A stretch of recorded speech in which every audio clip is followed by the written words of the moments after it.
है आप सभी का मेरे यूट्यूब चैनल पे। मैं हूँ यश और आज हम 1000 वर्ड्स की डिक्टेशन करेंगे।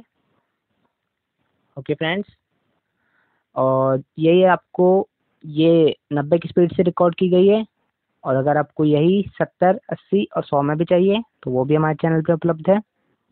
ओके फ्रेंड्स, तो शुरू करते हैं। डिक्टेशन शुरू होगी 5 सेकेंड बाद। राजा राम मोहन राय। राजा राम मोहन राय आधुनिक भारत के पुनर्जागरण के पिता और एक अधक समाज सुधारक थे, जिन्होंने भारत में प्रबोधन और उदार सुधारवादी आधुनिकीकरण के युग का उद्घाटन किया। पूर्ण विराम। राजा राम मोहन राय का जन्म 22 मई 1772 को बंगाल के राधा नगर में एक रूढ़िवादी ब्राह्मण परिवार में हुआ था। पूर्ण विराम।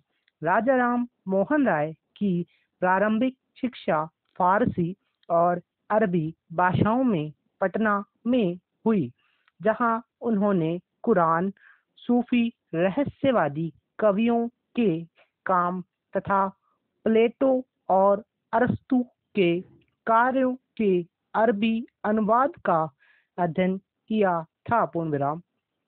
बनारस में उन्होंने संस्कृत का अध्ययन किया और वेद तथा उपनिषद पढ़े। पूर्ण विराम। 16 वर्ष की आयु में वे अपने गांव लौटकर उन्होंने हिंदुओं की मूर्ति पूजा पर एक तर्कसंगत आलोचना लिखी। पूर्ण विराम। वर्ष 1803 से 1814 तक उन्होंने ईस्ट इंडिया कंपनी के लिए वुडफोर्ड और डिग्बी के अंतर्गत निजी दीवान के रूप में काम किया। पूर्ण विराम।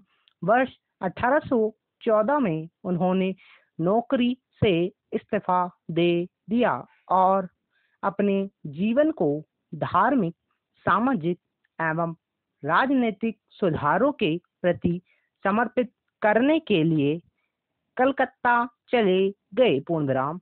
नवंबर 1830 में वे सती प्रथा संबंधी अधिनियम पर प्रतिबंध लगाने से उत्पन्न संभावित अशांति का प्रतिकार करने के उद्देश्य से इंग्लैंड चले गए। पूर्ण विराम। राम मोहन राय दिल्ली के मुगल सम्राट अकबर द्वितीय की पेंशन से संबंधित शिकायतों हेतु इंग्लैंड गए। तभी अकबर द्वितीय द्वारा उन्हें राजा की उपाधि दी गई। पूर्ण विराम। अपने संबोधन में टैगोर ने राम मोहन राय को भारत में आधुनिक युग के उद्घाटनकर्ता के रूप में भारतीय इतिहास का एक चमकदार सितारा कहा। पूर्ण विराम। राम मोहन राय पश्चिमी आधुनिक विचारों से बहुत प्रभावी थे और बुद्धिवाद तथा आधुनिक वैज्ञानिक दृष्टिकोण पर बल देते थे। पूर्ण विराम। राम मोहन राय की तात्कालिक समस्या उनके मूल निवास बंगाल के धार्मिक और सामाजिक पतन की थी। पूर्ण विराम। उनका मानना था कि धार्मिक रूढ़िवादिता सामाजिक जीवन को क्षति पहुंचाती है और समाज की स्थिति में सुधार करने के बजाय लोगों को और परेशान करती है। पूर्ण विराम।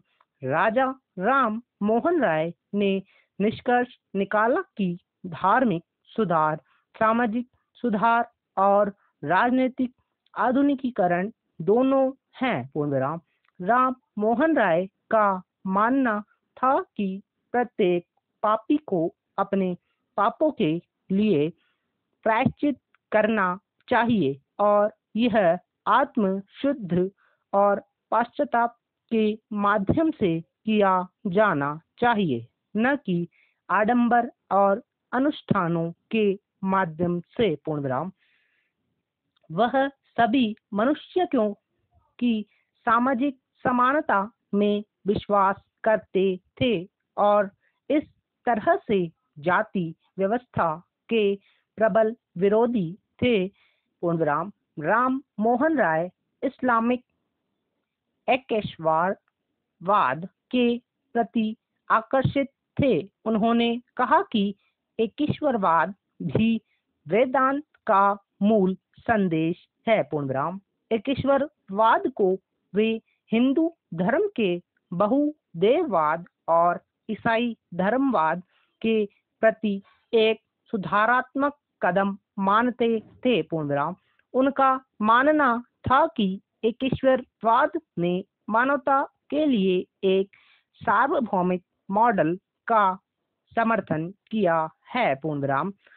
राजा राम मोहन राय का मानना था कि जब तक महिलाओं को अशिक्षा, बाल विवाह, सती प्रथा जैसे अमानवीय रूपों से मुक्त नहीं किया जा सकता, तब तक हिंदू समाज प्रगति नहीं कर सकता पूर्ण विराम। राजा राम मोहन राय का पहला प्रकाशन तुहफात उल मुवाहिदीन वर्ष 1803 में सामने आया था, जिसमें हिंदुओं के तर्कहीन धार्मिक विश्वासों और भ्रष्ट प्रथाओं को उजागर किया गया था पूर्ण विराम।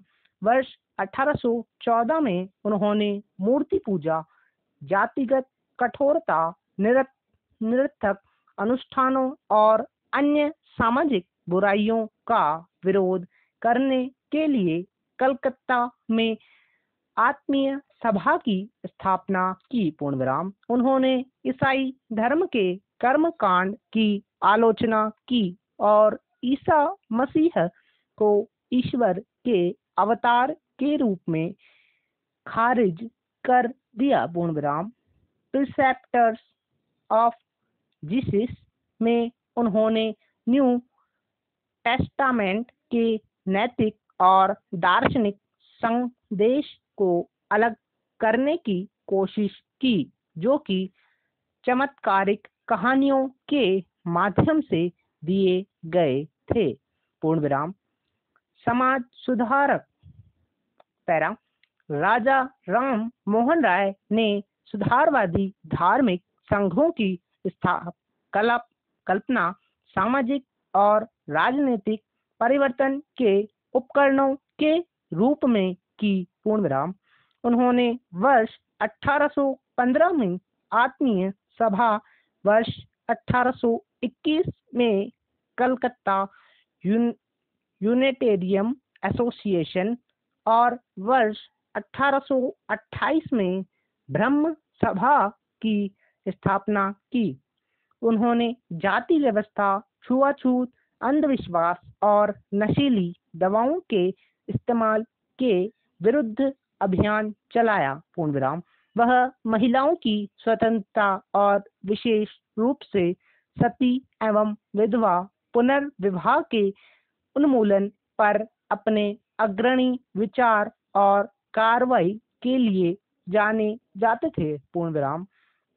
उन्होंने बाल विवाह, महिलाओं की अशिक्षा और विधवाओं की अपमानजनक स्थिति का विरोध किया तथा महिलाओं के लिए विरासत तथा संपत्ति के अधिकार की मांग की पूर्ण विराम। राजा राम मोहन राय ने वर्ष 1828 में ब्रह्म सभा की स्थापना की, जिसे बाद में ब्रह्म समाज का नाम दिया गया पूर्ण विराम। यह पुरोहित अनुष्ठानों और बलि आदि के खिलाफ था पूर्ण विराम। यह प्रार्थना, ध्यान और शास्त्रों को पढ़ाने पर केंद्रित था पूर्ण विराम। यह सभी धर्मों की एकता में विश्वास करता था पूर्ण विराम। यह आधुनिक भारत में पहला बौद्धिक सुधार आंदोलन था। इससे भारत में तर्कवाद और प्रबोधन का उदय हुआ, जिसने अप्रत्यक्ष रूप से राष्ट्रवादी आंदोलन में योगदान दिया। पूर्ण विराम। यह आधुनिक भारत के सभी सामाजिक, धार्मिक और राजनीतिक आंदोलनों का अग्रदूत था।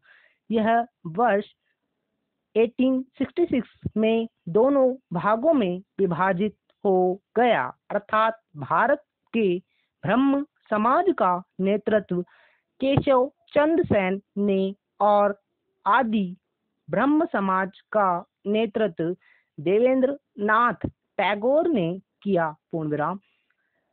प्रमुख नेता देवेंद्र टैगोर, केशव चंद्र सेन, राय ने देशवासियों के मध्य आधुनिक शिक्षा का प्रसार करने के लिए बहुत प्रयास किए। पूर्ण विराम। उन्होंने वर्ष 1817 में हिंदू कॉलेज खोजने के लिए डेविड हेयर के प्रयासों का समर्थन किया, जबकि राय के अंग्रेजी स्कूल में मैकनिक्स और वोल्टेयर के दर्शन को पढ़ाया जाता था। पूर्ण विराम। वर्ष 1825 में उन्होंने वेदांत कॉलेज की स्थापना की, जहां भारतीय शिक्षण और पश्चिमी सामाजिक और भौतिक विज्ञान दोनों पाठ्यक्रमों को पढ़ाया जाता था। पूर्ण विराम। नागरिक स्वतंत्रता। राय ब्रिटिश प्रणाली की संवैधानिक सरकार द्वारा लोगों को दी गई नागरिक स्वतंत्रता से अत्यंत प्रभावित थे और उसकी प्रशंसा करते थे। पूर्ण विराम। वह सरकार की उस प्रणाली का लाभ भारतीय लोगों तक पहुंचाना चाहते थे। पूर्ण विराम। लेखन और अन्य गतिविधियों के माध्यम से उन्होंने भारत में स्वतंत्र प्रेस के लिए आंदोलन का समर्थन किया। पूर्ण विराम। जब वर्ष 1819 में लॉर्ड हेस्टिंग्स द्वारा प्रेस सेंसरशिप में ढील दी गई, तो राम मोहन राय ने 3 पत्रिकाओं, ब्राह्मणवादी पत्रिका, बंगाली साहित्य साप्ताहिक संवाद कौमुदी और फारसी साप्ताहिक मिरात उल अकबर का प्रकाशन किया। पूर्ण विराम। राय ने बंगाली जमींदारों की दमनकारी प्रार्थनाओं की निंदा की और भूमि के लिए न्यूनतम किराए के निर्धारण की मांग की। उन्होंने कर मुक्ति, भूमि व करों के उन्मूलन की भी मांग की। स्टॉप। तो फ्रेंड्स, यही डिक्टेशन समाप्त होती है। तो कैसी लगी आपको डिक्टेशन? अच्छी लगी हो तो लाइक और सब्सक्राइब जरूर करना और चैनल को सब्सक्राइब करना मत भूलना। ओके फ्रेंड्स, तो स्क्रीनशॉट ले लीजिए आप जल्दी से।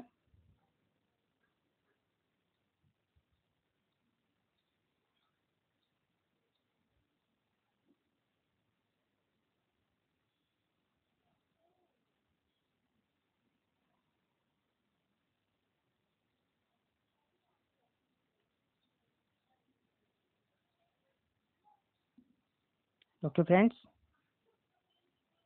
तो आज के लिए इतना ही।